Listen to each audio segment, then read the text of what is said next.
వాళ్ళు ఉండరు అంటారు. అంటే ఈ అతిశయోక్తులు అంటారు. ప్రజలకు అంతా తెలుసు. కాలం రామ్మోహన్ గారు కొంత బీఆర్ఎస్ పార్టీకి సంబంధించి ఇందాక మనం మాట్లాడుకున్నట్టు కల్వకుంట్ల కవిత మరి one and only daughter Kalvakuntla KCR కనుక, సో ఆమె ఇష్యూ మరి బీఆర్ఎస్ పార్టీది ఇప్పుడు ఇంకా కంటిన్యూ అవుతుందంటారా, సమస్యమైంది అనుకోవచ్చా, ఏం చెప్తారు? ఇక్కడ కంటిన్యూ అవుతుంది కదా, జనయాత్ర పేరు తిరుగుతూనే ఉంది. ప్రతి జిల్లాలో పోయి గతంలో మరి శర్మిల గారు గెలిపినట్టు ఆమె ఇంపాక్ట్ ఏమైనా బీఆర్ఎస్ పార్టీకి ఉంటుందంటారా? ఆమె ఇంపాక్ట్ ఉంటుందా బీఆర్ఎస్ పార్టీకి?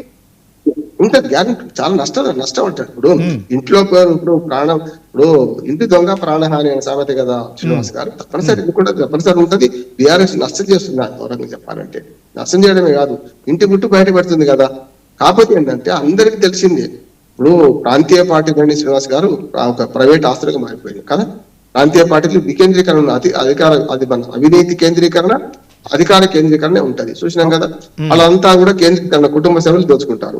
ఇటు కాంగ్రెస్ లాంటి పార్టీ కానీ ఇవన్నీ ఏమంటాయంటే వికేంద్రీకరణ ఉంటుంది, అవినీతి వికేంద్రీకరణ ఉంటుంది, పరిపాలన వికేంద్రీకరణ ఉంటుంది. ఎవరి మానాలు పడుతూనే ఉంటారు, ఎవరి మానాలు మాట్లాడుతుంటారు. అంటే వరటోడు వరకపోతాడు, వడక తిన నేనే పోతా అని సామెత అట్లా ఉంటుంది.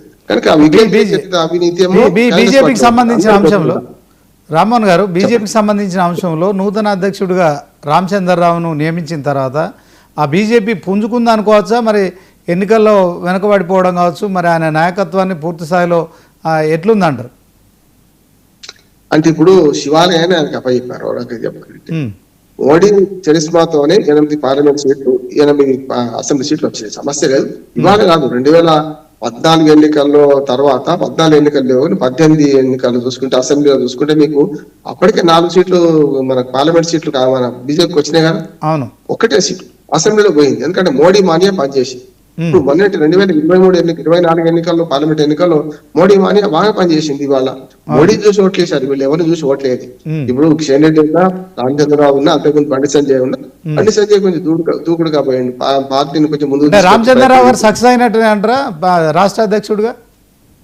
సక్సెస్ ఇప్పుడు ఏమున్నాయి, ఆయన ఏమొచ్చిన ఎలక్షన్ ఒకటే, ఒక ఎలక్షన్ వచ్చింది. ఆయన జూబ్లీహిల్స్ ఎలక్షన్ ఒకటి వచ్చింది. పంచాయతీ ఎన్నికల్లో బీజేపీ ఎప్పుడు కూడా గ్రామీణ ప్రాంతాల్లో వేడుకలు లేదు కనుక ఇంతకంటే గొప్ప ఫలితాలు ఎవరున్నా రాదంటున్నాడు. రామచంద్రరావు కూడా చాలా సాఫ్ట్, ఒక డిప్లొమాట్, పెద్దగా వివాదాస్పదలు కాడు. కనుక అది ఆలోచించే ఇవాళ చూసాం కదా. బీజేపీలో కూడా కాంగ్రెస్ సంస్కృతి వచ్చింది, చూస్తున్నాం కదా మనం. అటుపక్క ఇటుపక్క ఈటల రాజేంద్ర, బండి సంజయ్ వాడకపోవడం, కిషన్ రెడ్డికి ఇటు రాజా సింగ్ వాడకపోవడం చూస్తున్నాం. అంటే పార్టీలో మొదటి నుంచి ఉన్న వాళ్ళకి, తర్వాత వచ్చిన వాళ్ళకి, మొదటి నుంచి ఉన్న వాళ్ళలో కూడా మళ్ళీ కట్టారు బీజేపీ వాదులు కూడా కొట్టాడుకునే సందర్భం చూస్తున్నాం మనం. అంటే కొంత కాంగ్రెస్ కల్చర్ ఇక్కడ కూడా వచ్చేసింది బీజేపీ పార్టీలో కూడా. అట్లా ఉన్నది కనుకనే న్యూట్రల్ పర్సన్ అని చెప్పి రామచంద్రరావు గారు పెట్టారు. రామచంద్రరావు గారు అజాత శత్రువు, ఎవరికి ద్రోహం చేయలేదు, ఎవరికి మంచి చేయలేదు, కొత్త కనుక ఆయన ఒక 2 ఏళ్ళు గ్యాప్ ఫిల్లర్ గా పనిచేస్తారని నేను అనుకుంటున్నాను. అంటే ఇప్పుడు మనకు 2028 లాస్ట్ లో ఎన్నికలు వస్తాయి కనుక 2028 దాకా అయితే ఈయన అధ్యక్షుడు ఉంటారు. పెద్దగా మార్పే ఉండకపోవచ్చు. ఆయన కూడా తనదైన నిధితో నెమ్మదిగా పనిచేసుకొని పోయేటోడే కానీ ఇక్కడ దూకుడుగా పోయేటోడు కాదు. కనుక ఆయన పదవికి దోకాలేదు, ఆయన పనితీరు ఇంత ఉంటది.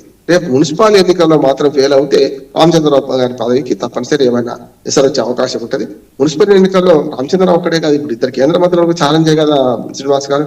రామచంద్రరావు పార్టీ అధ్యక్షుడే, కానీ బండి సంజయ్, కిషన్ రెడ్డి గారు కూడా మన పూర్తిగా మరి పదవుల్లో ఉన్నారు, కేంద్ర మంత్రులు ఉన్నారు. అట్లాగే సీనియర్ నాయకులు అయినా బయట నుంచి వచ్చినా కూడా ఈటల రాజేంద్ర గారు లాంటి వాళ్ళు, చాలా మంది గత మన పాలకులు, గవర్నర్లుగా పోయిన వాళ్ళు, వీళ్ళందరి బాధ్యత ఉంది కదా. వాళ్ళు బీజేపీ వాళ్ళు తంతే బూర్లబొట్లో పడ్డట్టు అక్కడ కేంద్రంలో అధికారులు ఉంది కనుక చాలా మందికి గవర్నర్లుగా, ఇతరత్ర రకరకాల పదవులు దక్కినాయి కదా. మరి వీళ్ళందరూ ఒక రామచంద్రరావు ఒక్కడు కృషి చేస్తే సాధ్యం కాదు కదా. రామచంద్రరావు గారు పార్టీ రథసారథి మాత్రమే.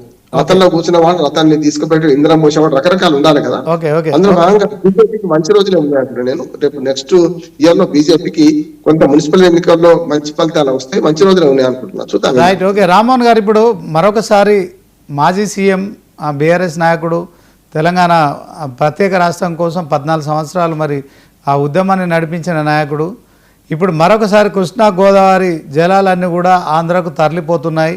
ఆయన పాత గురువుకి మరి కొత్త అంటే శిష్యుడు సీఎం రేవంత్ రెడ్డి పూర్తి స్థాయిలో ఆంధ్రాకు ప్రయోజనాలు చేకూర్చే విధంగా కూడా మరి కొన్ని నిర్ణయాలు తీసుకుంటున్నారు అని చెప్పి కేసీఆర్, మాజీ సీఎం కేసీఆర్ మరొకసారి మరి ఈ జల వనరుల విషయంలో మరొకసారి మరి బహిరంగ సభలు పెట్టడం కావచ్చు, అదే క్రమంలో మరి నీళ్లు తరలించకపోతున్నారని చేస్తున్న ఈ కార్యక్రమంలో మరి కేసీఆర్ సక్సెస్ అవుతాడంటారా, ఏం చెప్తారు?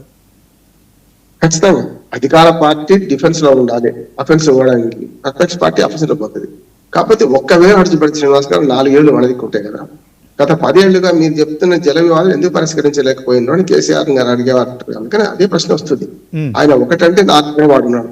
ఆయన 2 మాటలు తోలు తీస్తా, అప్పటి నుంచో లెక్క ఇప్పుడో లెక్క అన్నాడు. 20 మాటలు మన రేవంత్ రెడ్డి గారు మాట్లాడి చూసినాం. మాటల కంటే తెలంగాణ ప్రజలకు జరుగుతున్న అన్యాయం మీద తప్పనిసరి రాజకీయ పార్టీలు స్పందించాలి. మీరన్న నీటి దోపిడీ కొనసాగుతుంది.